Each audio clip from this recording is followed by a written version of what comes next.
इस सेगमेंट में हमेशा की तरह मेरे साथ मौजूद है नुमाइंदा खुसूसी सिद्दीक जान अपनी बड़ी खबर के साथ। सिद्दीक, क्या है आपकी बड़ी खबर आज? देखें, दो खबरें हैं आज। एक तो आपको पता है स्टीयरिंग कमेटी का इजलास था पीडीएम की, और उसमें आज बिलावल भुट्टो जरदारी नहीं थे। लेकिन जब मरियम साहबा से पूछा गया कि बिलावल क्यों नहीं आए, उन्होंने कहा कि बिलावल जो है वो स्टीयरिंग कमेटी के मेंबर नहीं है। अगर बिलावल स्टीयरिंग कमेटी के मेंबर नहीं है तो फिर मरियम साहबा क्यों आई हैं? असल में मसला यह है कि इस वक्त सबसे ज़्यादा अजियत में, मुश्किल में, परेशानी में, तकलीफ़ में वो मुस्लिम लीग नून और मौलाना फजलुर रहमान हैं, क्योंकि उन्होंने वो रेड लाइन क्रॉस कर गए थे, लेकिन पीपल्स पार्टी ने रेड लाइन क्रॉस नहीं की। दूसरी तरफ पीपल्स पार्टी ये कह रही है कि हम गैर आइनी, गैर जमहूरी कोई कदम नहीं उठाएंगे, हम जो है वो जलाओ गिराव नहीं करेंगे, हम इंतशार नहीं फैलाएंगे, हम GH नहीं जाएंगे, हम इमरान खान के खिलाफ जद्दोजहद जारी रखेंगे, लेकिन वो आइनी और कानूनी होगी। नून लीग और मौलाना चाहते हैं आग लगा दी जाए, इंतशार फैला दिया जाए, लाशें गिरवा दी जाएँ, लाशें गिरा दी जाएँ, जो मर्जी हो जाए, लेकिन इमरान खान को हटा दिया जाए। पीपल्स पार्टी कहती है कि तहरीक अदम एतमाद लाना चाहिए, लेकिन मौलाना और नून लीग नहीं मान रहे।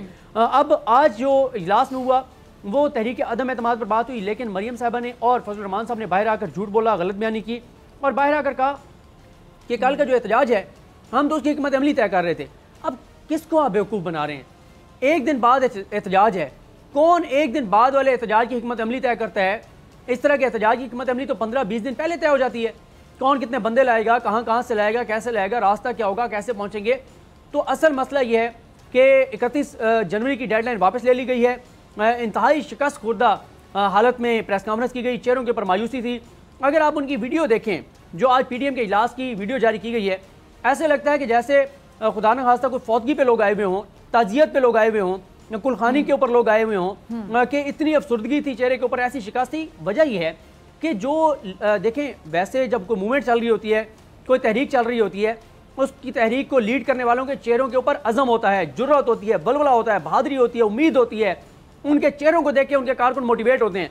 और यहाँ जिनके अपने चेहरों के ऊपर 12 बजे हुए हैं और इनके अपने चेहरे आप देख लें तो वही सारा कुछ बयान कर रहे हैं। तो असल मामला यह है, तहरीक अदम एतमाद का है। पीपल्स पार्टी इदारों को मजीद इस मामले में घसीटने के लिए राज़ी नहीं है, GH के जाने के हक़ में नहीं है। मौलाना साहब और नवाज शरीफ चाहते हैं कि कुछ भी कर लिया जाए, लेकिन इमरान खान को हटा दिया जाए, चाहे सिस्टम ही लपेट दिया जाए, निज़ाम ही गिरा दिया जाए, लेकिन पीपल्स पार्टी ऐसा नहीं चाहती। ये तो मैंने आपको पीडीएम की सूरत हाल बताई। और इसमें एक और डॉक्टर साहब बहुत इंपॉर्टेंट चीज़ है, अगर आज आप फजलुर रहमान साहब का वो प्रेस कॉन्फ्रेंस देखें जिसमें वो कहते हैं कि ये जो फॉरेन फंडिंग केस है, हालांकि ये फॉरेन फंडिंग केस नहीं है, ये ममनुआ फंडिंग केस है, वो ये कहते हैं ये पाकिस्तान की तारीख का सबसे बड़ा स्कैंडल है। चले हम इनकी बात मान लेते हैं कि पाकिस्तान की तारीख का सबसे बड़ा स्कैंडल है। ये पाकिस्तान की तारीख का सबसे बड़ा स्कैंडल इनको 20 सितंबर को याद नहीं था। 20 सितंबर को इन्होंने जो आलामिया जारी किया, जो रोड मैप जारी किया, जो इन्होंने अपनी पीडीएम का मकसद और मंजिल जो इन्होंने तय की, उन 26 नुकात में इसका जिक्र ही नहीं है। फॉरेन फंडिंग केस या ममनुआ फंडिंग केस का जिक्र तक नहीं है। तो इसी से आप अंदाजा लगा लेंगे कितना बड़ा केस है। जबकि दूसरी तरफ जो कल ये इलेक्शन कमीशन के बारे करने जा रहे हैं, इसकी वजह मैं आपको बता दूं, इस वक्त नून लीग बहुत बुरी तरह फंस गई है।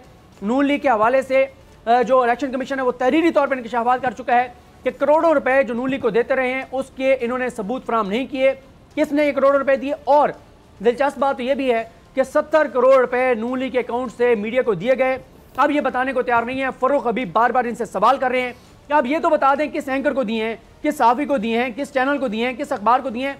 अभी तक ये सबूत फराहम करने में नाकाम नजर आते हैं।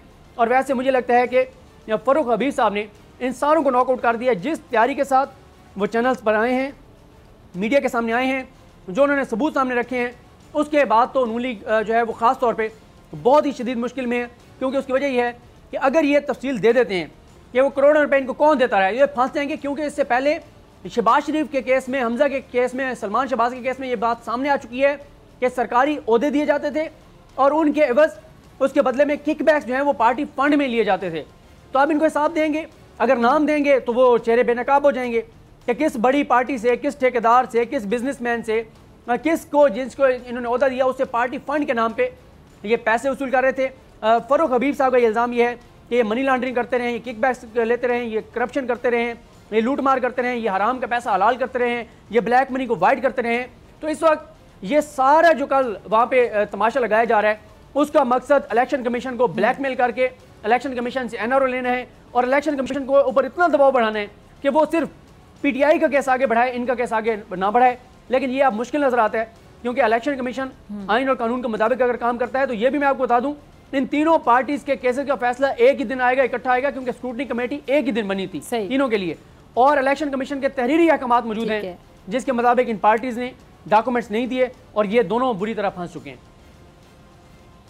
ठीक है जी, बहुत शुक्रिया सिद्दीक जान आपकी बड़ी खबर के लिए। और नाज़रीन, ये आप काली पट्टी देख सकते हैं, एहतजाज किया जा रहा है चेयरमैन पैमरा के खिलाफ, जो कि इस ओहदे के लिए नाअहल हैं और ना उनके पास मुतल्लिका डिग्री है, ना मुतल्लिका तजर्बा है, एक्सपीरियंस है, जो कि चाहिए होता है चेयरमैन पैमरा की कुर्सी संभालने के लिए। मेरी चीफ जस्टिस साहब से रिक्वेस्ट है, गुजारिश है कि इस बात का नोटिस लिया जाए और उस नाअहल शख्स को फिल फॉर उसकी कुर्सी से, उसके ओहदे से हटाया जाए, क्योंकि वो पैमरा को दर हकीकत नुकसान पहुंचा रहा है।